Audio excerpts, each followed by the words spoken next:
সর্বশেষ যে লোকটা জান্নাতে যাবে তাকে আল্লাহ তাআলা জাহান্নামের আগুনে পোড়াতে পোড়াতে ছাই বানিয়ে ফেলবে। আল্লাহ বলবেন, জিব্রাইল যাও একটু দেখো, একটা মাত্র সেজদা দিয়েছে আমাকে, এরকম কাউরে পাওয়া যায় কিনা। বাটি চালান দিয়ে দেখো পাওয়া যায় কিনা। খুঁজে খুঁজে কাউরে পাবে না। আল্লাহ বললেন আবার দেখো, খুঁজে খুঁজে একজনকে পাবে, সামান্য ইমানের ছিটে ফোঁটা তার অন্তরে ছিল।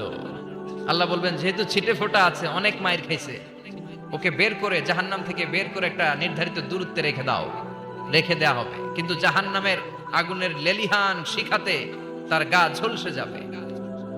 সে আল্লাহর ডেকে বলবে, মাবুদ তোমার কাছে আমি কিছু চাই না, জাহান্নাম থেকে তুমি আমাকে বের করেছো, জীবন নদীর পানি তুমি আমার গায়ের মধ্যে ঢেলে দিয়েছো, আমি আবার সজীবতা ফিরে পেয়েছি। আমি তোমার কাছে জান্নাত চাই না, শুধু নিরাপদ একটা দূরত্বে আমাকে রেখে আসো, যাতে জাহান্নামের আগুন আমারে কষ্ট দিতে না পারে। আল্লাহ, আমি কিন্তু তোমার কাছে জান্নাত চাই না। কি চাই না? জান্নাত চাই না, কিন্তু জাহান্নামের আগুন আমারে কষ্ট দিচ্ছে, এতটা দূরত্বে রাখো যাতে জাহান্নামের আগুন আমার গায়ে না লাগে। আল্লাহ বললেন, ওকে রাখবো, কিন্তু আমার সাথে একটা কন্ট্রাক্টে যেতে হবে, যে এটা তোমাকে দিলে তুমি আর নতুন করে কিছু চাবা না। সে বলবে আমি রাজি, কন্ট্রাক্ট হয়ে যাবে। আল্লাহ জিব্রাইলকে বলবেন, যাও এমন দূরত্বে রাখো যাতে জাহান্নামের আগুন ওরে কষ্ট না দেয়। রেখে আসা হবে, অনেক দিন সে ওখানে আনন্দে থাকবে, আল্লাহ শুকরিয়া করবে। সে মনে মনে বলবে, বেঁচে গিয়েছি, আমি বেঁচে গিয়েছি, জীবনে আর কিছু চাই না, জাহান্নাম থেকে আমি বেঁচে গিয়েছি। অনেকদিন থাকার পরে মনে মনে ভাববে, বাইসা তো গেছি, কিন্তু নতুন করে একটু ট্রাই করে দেখি, জাহান্নামের সৌন্দর্যের দৃশ্য একটু চোখ দিয়ে অবলোকন করা যায় কিনা। সে আল্লাহরে ডেকে বলবে, আল্লাহ এন্দি সোয়াল, আমার একটা ফরিয়াদ আছে। কি ফরিয়াদ? আল্লাহ আগেই বলে রাখি, আমি কিন্তু জান্নাতে যেতে চাই না। আল্লাহ বলবেন, কি চাও? সে বলবে, আল্লাহ তোমার জান্নাতটা তুমি কত সুন্দর করে বানিয়েছো, আমি একটা নজর শুধু দেখতে চাই। জান্নাতের দরজার সামনে নিয়ে যদি আমারে বসিয়ে রাখো, দ্যাটস ইনাফ, আর কিছু চাই না, শুধু জান্নাতের দরজার সামনে। আল্লাহ বললেন, তুই না ওয়াদা করেছিস, তুই না চুক্তি করেছিস। সে বলবে, আল্লাহ আমারে হতভাগা বানাইয়া তোমার কি লাভ? সুবহানাল্লাহ পড়েন। আমারে তুমি হতভাগা বানিও না। আল্লাহ বলে, ঠিক আছে, আবার সিগনেচার কর যে জান্নাতের দরজার সামনে বসিয়ে দিলে আর কিছু চাবি না। সে সিগনেচার করে বলে, আমি চাবো না। আল্লাহ বললেন, জিব্রাইল বেচারারে ধরে জান্নাতের গেটের সামনে বসায় দে। এবার জান্নাতের গেটের সামনে বসে বসে জান্নাতের সৌন্দর্য দেখা শুরু করবে। সুবহানাল্লাহ। এমন সৌন্দর্য যেটা চোখ দিয়ে কেউ দেখে নাই, কান দিয়ে শোনে নাই, ওই সৌন্দর্য চোখে দেখে, কান দিয়ে আওয়াজ শুনে মাগার ভোগ করতে পারে না। অন্তরে জ্বালা আছে না নাই? এয়ার কন্ডিশনের রুমে ঢুকতে না পারলেও, এয়ার কন্ডিশনের রুমের দরজার বাইরে দাঁড়ালো, এয়ার কন্ডিশনের রুমের একটা ঠান্ডা বাতাস গায়ে লাগে না? কথা বলেন তো। ও যখন জান্নাতের দরজার সামনে দাঁড়াবে, ওর গায়েও এরকম জান্নাতের ঠান্ডা বাতাসের হিমেল ছোঁয়া গাটাকে শীতল করে দিবে। ওই শীতল হয়ে যাওয়ার পরে আর তো সহ্য হবে না, আবার আল্লাহরে ডাকবে, মনে মনে ভাববে, আর একটু ট্রাই করি না, দোষ কি, আস্তে আস্তে অনেক দূর তো আগাইছি। সুবহানাল্লাহ কইবেন না? এবার আল্লাহরে বলবে, আল্লাহ ইনদি সুআল, আল্লাহ তুমি যদি কোনো বিষয়ে নতুন করে ডিসিশন নাও, তোমারে জিজ্ঞেস করার মতো কি কেউ আছে? আল্লাহ বলে, না, আমি তো সব রাজার বড় রাজা, মহারাজা, আমার উপরে তো কারো কথা চলে না। ওই হতভাগা লোকটা বলবে, আল্লাহ এত সুন্দর জান্নাত তুমি বানালাম, চোখ দিয়ে সৌন্দর্য দেখি, কান দিয়ে আওয়াজগুলো শুনি, হুর আর গেলমান হেঁটে বেড়ায়, এত সুন্দর জান্নাত চোখ দিয়ে দেখি, ঢুকতে পারি না, আমারে কষ্ট দিয়ে তোমার কি লাভ? ও আল্লাহ, আমারে তুমি মাফ করে দাও, জান্নাতের চিপার মধ্যে এক কর্নারে তুমি একটু আমারে জায়গা করে দাও। আল্লাহ বলবেন, ওয়াই হাক ইবনা আদম, তোর ধ্বংস হোক হে আদম জাত, মা আগদারাকা, তোর চেয়ে বড় গাদ্দার আমি আমার সৃষ্টিকুলে কাউরে দেখি নাই, কারণ তুই আমার সাথে চুক্তি করিস আর চুক্তি ভঙ্গ করিস।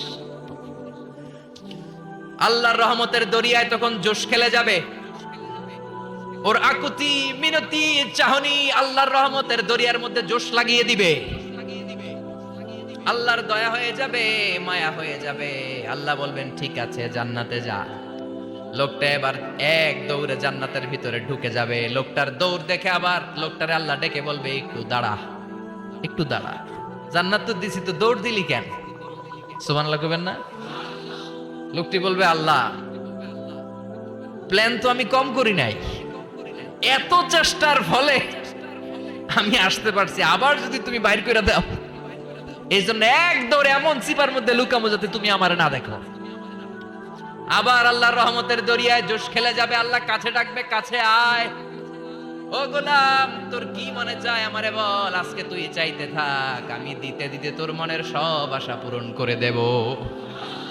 লোকটা খুশি হয়ে বলবে, আল্লাহ আমারে এটা দাও, বাড়ি দাও, গাড়ি দাও, নারী দাও, এটা দাও, ওটা দাও, একের পর এক চাইতে থাকবে, আল্লাহ সব তারে দিতে থাকবে। চাইতে চাইতে লোকটার সব চাওয়া যখন শেষ, সে বলবে, আল্লাহ আর আমার চাওয়ার কিছু নাই। আল্লাহ বলেন, নো, এত তাড়াতাড়ি যে তুমি খেলা শেষ করতে পারবা না মনু, আমার সাথে তোমার এই খেলা আরো লম্বা সময় চলতে হবে, তোমার অনেক কিছু চাইতে হবে। তুই আজকে চাইতে চাইতে তোর সব চাও আমার কাছে বলবি, আর আমি দিতে দিতে তোর জীবন ধন্য করে দেব।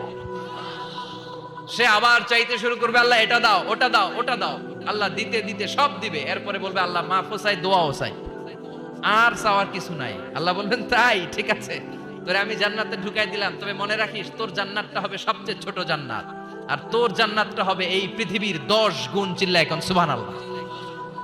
বুখারীর বর্ণনা, আখিরু মান দাখালাল জান্নাহ, যে লোকটা সর্বশেষ অনেক মাইর খাইয়া রিমান্ডে থাকার পরে জান্নাতে ঢুকবে, তার জান্নাতটা যদি পৃথিবীর 10 গুণ হয়, তাহলে আমাদের সবাইরে ফেরদাউসে ঢুকাতে আল্লাহর কোনো সমস্যা আছে? চিল্লায় বলেন, সমস্যা আছে? এজন্য আমরা আল্লাহর কাছে কোন জান্নাত চাই? কথা বলেন। রব্বুল আলামিন বলেন, ওয়াসিকাল্লাযীনা ইত্তাকাউ রাব্বাহুম ইলাল জান্নাতি যুমারা হাত্তা ইযা জাউহা ওয়া ফুতিহাত আবওয়াবুহা ওয়া ক্বালা লাহুম খাজানাতুহা সালামুন আলাইকুম তিবতুম ফাদখুলুহা খালিদিন। সুবহানাল্লাহ পড়েন। আমরা এবার জান্নাতে ঢুকবো।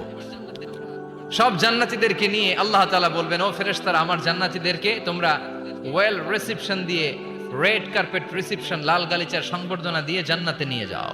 ফেরেশতারা পেছন থেকে আল্লাহকে যারা ভয় করে জান্নাতের উপযুক্ত হয়েছে সবাইকে নিয়ে জান্নাতে ছুটবে। ওমিয়া, কোন প্রোগ্রামে যদি মন্ত্রী আসে, মেম্বার অফ দ্য পার্লামেন্ট আসে, কিংবা প্রধানমন্ত্রী আসে, ওনার শুভাগমন উপলক্ষে আমরা অনেকগুলো ওয়েলকামিং রিসেপশন গেট বানাই না? কথা বলেন। সুজানগরে বোধহয় বানায় টানায় না? আজকের মাহফিলের তো কয়েকটা গেট দেখলাম আমি, বানাই না আমরা? Welcoming reception gate. জান্নাতীদের জন্য এরকম, আপনারা যারা ফেরদাউসে ঢুকবেন, আপনাদের জন্য এরকম ওয়েলকামিং রিসেপশন গেট থাকবে। ফেরেশতারা জান্নাতীদেরকে হাঁকিয়ে হাঁকিয়ে নিয়ে চলবে, আহলান ওয়া সাহলান মারহাবান বিকুম, কংগ্রাচুলেশন, আসেন আসেন আমরা সবাই মিলে জান্নাতে যাই। জান্নাতীরা আনন্দের চোটে ছুটবে আর ছুটবে। ছুটতে ছুটতে ছুটতে ছুটতে হঠাৎ করে বিশাল একটা ওয়েলকামিং রিসেপশন গেট পেয়ে যাবে। এই গেটটা যে কত সুন্দর আমি বর্ণনা দিয়ে বুঝাতে পারবো না। এই গেটের আশেপাশে ডানে বায়ে থাকবে অসাধারণ পরিবেশ, ফুলের বাগান, নাজ নেয়ামতে ভরপুর, রিফ্রেশমেন্ট, ফুড আইটেম, খাবার দাবারে ভরপুর, এত চমৎকার জায়গা। এই জায়গাটারে জান্নাতীরা দেখে জান্নাত মনে করে ওইখানেই বসে যাবে। জান্নাতীরা মনে করবে এটাই জান্নাত, জান্নাতকে মজা লেলো, জান্নাত তোমারই হে, চলো আমরা খাওয়া দাওয়া শুরু করি, ফুর্তি শুরু করি। খাওয়া দাওয়া শুরু করবে। ফেরেশতারা বলবে, no, you are absolutely wrong, আপনারা ভুল করছেন, এটা জান্নাত না, এটা জান্নাতের গেট। দিল্লি কা লাট্টু হ্যায়, দিল্লি বহুত দূর হ্যায়। দিল্লির লাট্টু খাইবার শখ তো দিল্লি যাইতে হবে, তো এইখানে তো দিল্লির লাট্টু পাওয়া যায় না, ঠিক কি না? ও জান্নাতীরা, জান্নাতের মজা নিতে চাও? এটা তো জান্নাত না, জান্নাতের গেট। জান্নাতীরা আবার এই জায়গা ছেড়ে হাঁটতে শুরু করবে। হাঁটতে হাঁটতে হাঁটতে হাঁটতে দ্বিতীয় ওয়েলকামিং রিসেপশন গেটের সামনে এসে জান্নাতীরা ফেরেশতাদেরকে আর জিজ্ঞেস করে না যে এইটা না সামনে, ওরা এতটা নিশ্চিত যে এইটা তো জান্নাত না হয়ে পারেই না, কারণ এইটা আগেরটার চেয়ে অনেক বেশি সুন্দর। হিউজ স্পেস, অ্যামেজিং প্লেস, অসাধারণ জায়গা। জান্নাত মনে করে আবার খাওয়া দাওয়া শুরু। ফেরেশতারা আবার বলবে, you are absolutely wrong man, the paradise is far away, জান্নাত তো অনেক দূরে, এটা ওয়েলকামিং রিসেপশন গেট। দিল্লি কা লাট্টু হ্যায়, দিল্লি বহুত দূর হ্যায়। আসল জিনিস খাইতে চাইলে সামনে যাইতে হবে। আবার জান্নাতীরা ছুটবে। যেতে যেতে যেতে যেতে 3 নাম্বার গেটের সামনে আসবে। এবার 100% নিশ্চিত। 3 নাম্বার গেটে এসে সবাই 100% কনফার্ম যে এটা জান্নাত না হয়ে পারেই না। লেটস চিয়ার, চলো এবার চিয়ার করি। কি করি? আনন্দ উৎসব করি। ফেরেশতারা বলবে, না, ভুল করছেন, এটাও না, জান্নাত সামনে, সুবহানাল্লাহ পড়ে। 3 নাম্বার গেট পেরিয়ে সব জান্নাতীদেরকে নিয়ে ফেরেশতারা আসল জান্নাতের দরজায় আসবে। আসল দরজা, সুবহানাল্লাহ পড়েন। আসল দরজা দিয়ে যখন জান্নাতের ভেতরে জান্নাতীরা ঢুকবে, জান্নাত দেখে তারা অবাক, লা জবাব, থান্ডার্ড, পাজলড, সারপ্রাইজড, অ্যাস্টনিশড, অবাক করা কাণ্ড। How come, how it's possible, এত সুন্দর নেয়ামতের আলোকচ্ছটা কেমন হতে পারে? সব মানুষগুলো আনন্দের চোটে তাদের মুখ দিয়ে একটা শব্দ বের করবে, শব্দটা হলো আলহামদুলিল্লাহ।